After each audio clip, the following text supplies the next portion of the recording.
Hello friends, welcome to my channel Mastaki Pathshala where you learn English better through Bengali যেখানে তোমরা ইংরেজি শিখবে বাংলায় অনেক বেটার ভাবে। ট্রান্সলেশনের ক্লাসে তোমাদের সবাইকে আরো একবার ওয়েলকাম করছি। ট্রান্সলেশন যে কোনো সরকারি চাকরির ডেসক্রিপটিভ ইংলিশ পেপারে খুবই গুরুত্বপূর্ণ ভূমিকা পালন করে।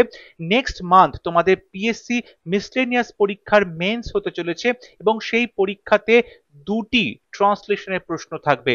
তাই বাংলা থেকে ইংলিশ ট্রান্সলেশনে ভালো স্কোর করার জন্য এই ক্লাসেসগুলো অবশ্যই তোমাদের দেখতে হবে এবং অবশ্যই বাড়িতে প্র্যাকটিস করতে হবে।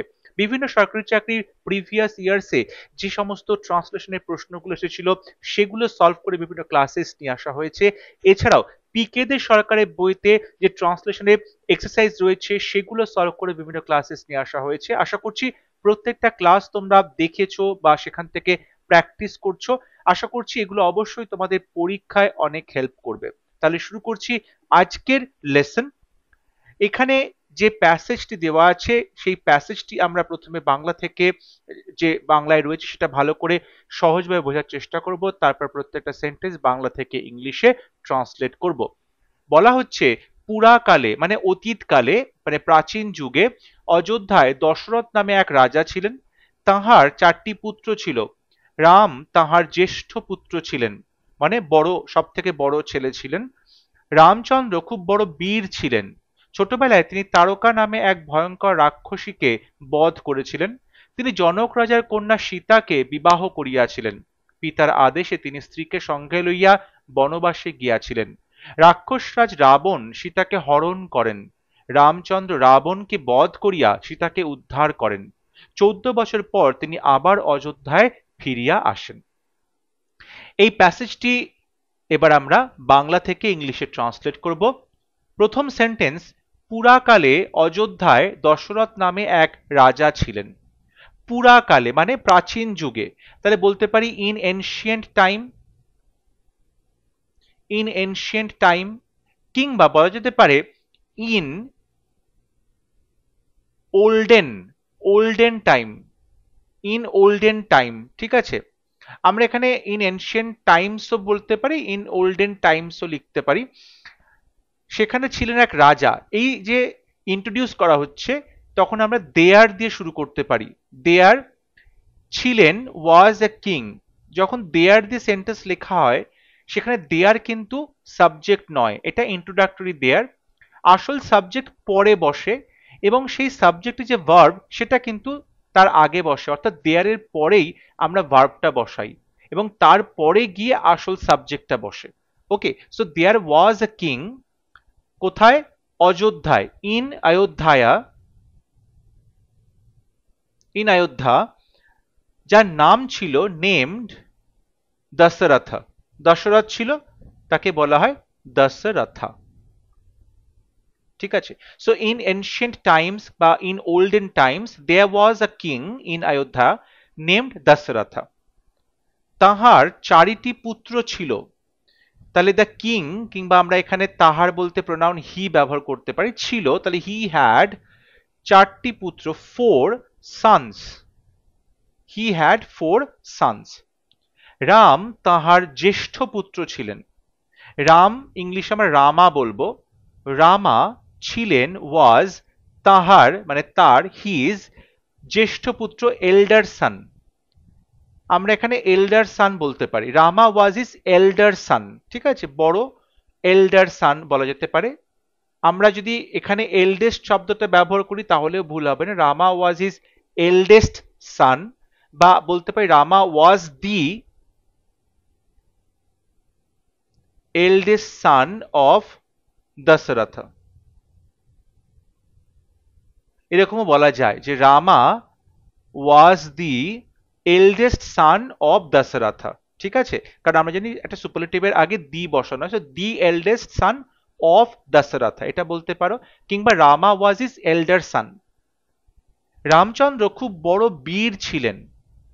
রামচন্দ্র মানে রামাচন্দ্র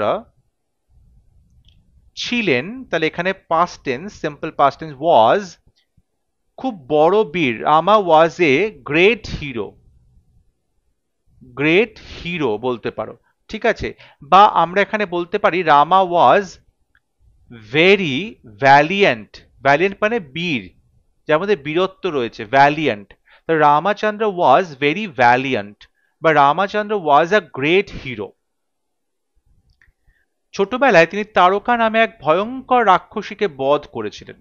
তাহলে ছোটবেলায়, ছোটবেলায় মানে তার ছোটবেলায়, তাহলে in his childhood, in his childhood তিনি, সাবজেক্ট তিনি, বধ করেছিলেন হচ্ছে ভার্ব, বধ করেছিলেন মানে কিল্ড, তাই তো? তাহলে হি কিল্ড। ওকে, এখানে তোমরা এক্সিকিউটেড শব্দটাও ব্যবহার করতে পারো, বাট কিল্ড কিন্তু এখানে অ্যাপ্রোপ্রিয়েট বেশি হবে। সো হি কিল্ড, আচ্ছা, এক ভয়ঙ্কর, ভয়ঙ্কর আমরা টেরিবল বলতে পারি, আমরা এখানে বলতে পারি ফিয়ারফুল, ফিয়ারফুল বলতে পারি, আমরা হরিবল বলতে পারি, আমরা এখানে ডেঞ্জারাস বলতে পারি। ঠিক আছে, এই অ্যাডজেক্টিভ গুলো আমরা বলতে পারি রাক্ষসীকে। রাক্ষসী মানে রাক্ষসের যে ফেমিনিন জেন্ডার, সো সেক্ষেত্রে আমরা বলবো ডেমনেস, ডেমনেস। ঠিক আছে, ডিমন মানে হচ্ছে রাক্ষস, আর ডিমনেস মানে হচ্ছে রাক্ষসী, ডিমনেস। যার নাম ছিল Taraka, named Taraka. Okay, so in his childhood he killed a terrible কিংবা ফিয়ারফুল কিংবা হরিবল কিংবা ডেঞ্জারাস ডিমনেস নেমড তারকা। তিনি জনক রাজার কন্যা সীতাকে বিবাহ করিয়াছিলেন, সিম্পল পাস্ট টেন্স। তাহলে হি ম্যারিড, বিবাহ করিয়াছিলেন, হি ম্যারিড কাকে? সীতাকে। তাহলে হি ম্যারিড সীতা। সীতা কে ছিল? জনক রাজার কন্যা। তাহলে হবে দি ডটার,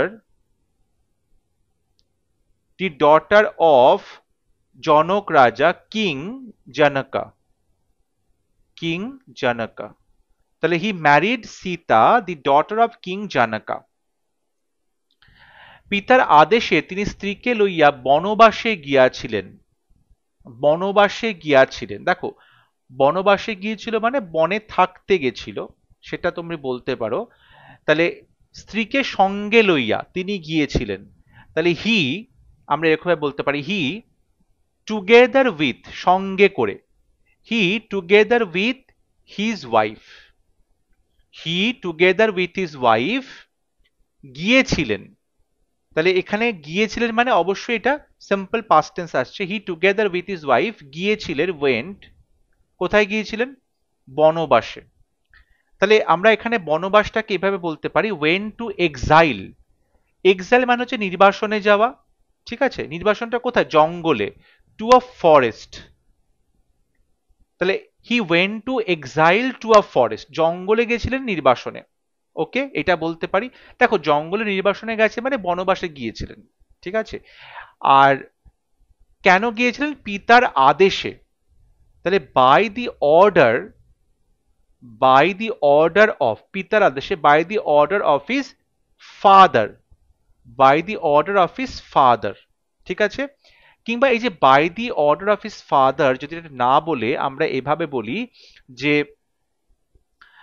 পিতার আদেশ পালন করে, তাহলে হবে ফলোইং, ফলোইং কিংবা ওবেইং, কিংবা ওবেইং his father's command, father's command. তাহলে ফলোইং কিংবা ওবেইং হিজ ফাদার্স কমান্ড আমরা এটাও বলতে পারি। তাহলে by the order of his father যেমন বলতে পারি, তেমনি আমরা এখানে পার্টিসিপল যুক্ত করে ফলোইং কিংবা ওবেইং হিজ ফাদার্স কমান্ড, তার বাবার আদেশ অনুযায়ী। ঠিক আছে, যদি কারোর এক্সাইল শব্দটা মাথায় না আসে পরীক্ষা হলে বসে, তাহলে ওয়েন্ট এর পরে ওয়েন টু দি ফরেস্ট, জঙ্গলে গেছিল, টু লিভ, বসবাস করতে। তাহলে he went to the forest to live, সে জঙ্গলে গেছিল বসবাস করতে। ঠিক আছে, এটা লিখলেও হবে যে বনবাসে গিয়েছিল, মানে বনে বসবাস করতে গিয়েছিল। রাক্ষসরাজ রাবণ সীতাকে হরণ করেন। রাক্ষস রাজ তার মানে রাক্ষসদের রাজা। তাহলে আমরা এখানে বলতে পারি দি মনস্টার কিং, দি মনস্টার কিং, কিংবা কিং অফ দি মনস্টার্স এটাও বলা যেতে পারে। দি মনস্টার কিং রাবণা হরণ করেছিলেন, সিম্পল পাস্ট টেন্স, কিডন্যাপড বলা যেতে পারে, কিডন্যাপড, হরণ করেছিলেন। কিংবা অ্যাবডাক্টেড শব্দটাও ইউজ করতে পারো, অ্যাবডাক্টেড, হরণ করা, কাকে? সীতাকে, অ্যাবডাক্টেড সীতা। তাহলে দি মনস্টার কিং রাবণা কিডন্যাপড কিংবা অ্যাবডাক্টেড সীতা।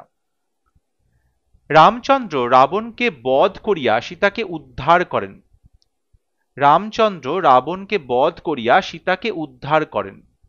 তাহলে আমরা এখানে বলতে পারি যে এই যে বধ করিয়া মানে এটা পার্টিসিপল হচ্ছে, তার মানে কিলিং রাবণা, কিলিং রাবণা, বা এখানে যদি কেউ পারবে এক্সিকিউটিং করতে পারো, এক্সিকিউটিং রাবণা। ঠিক আছে, তিনি কি করলেন? রামচন্দ্র, সাবজেক্ট রামচন্দ্র, তিনি কি করছেন? উদ্ধার করলেন। উদ্ধার করা মানে রেস্কিউড, রেস্কিউড, RESCUED, রেস্কিউড কাকে? সীতা, রেস্কিউড সীতা। তাহলে কিলিং কিংবা এক্সিকিউটিং রাবণা, রামচন্দ্র রেস্কিউড সীতা। তারপর বলছে 14 বছর পর তিনি আবার অযোধ্যায় ফিরিয়া আসেন। তাহলে তিনি আবার ফিরিয়ে আসেন, হি अगेन কেম ব্যাক কিংবা রিটার্নড টু অযোধ্যা। তাহলে হি अगेन কেম ব্যাক কিংবা রিটার্ন টু অযোধ্যা 14 বছর পরে, আফটার 14 ইয়ার্স, আফটার 14 ইয়ার্স। তাহলে হি अगेन কেম ব্যাক কিংবা return to Ayodhya after 14 years. ঠিক আছে, আফটার 14 ইয়ার্স। এইভাবে আমরা কিন্তু পুরো প্যাসেজটা ট্রান্সলেট করতে পারি বাংলা থেকে ইংলিশে। যদি ভিডিওটি ভালো লাগে অবশ্যই ভিডিওটি লাইক করবে, শেয়ার করবে এবং আমার চ্যানেলটি সাবস্ক্রাইব করতে ভুলবে না। পরবর্তী লেসনে খুব শীঘ্র দেখা হবে। ততক্ষণ সবাই ভালো থাকবে, সুস্থ থাকবে। Thank you.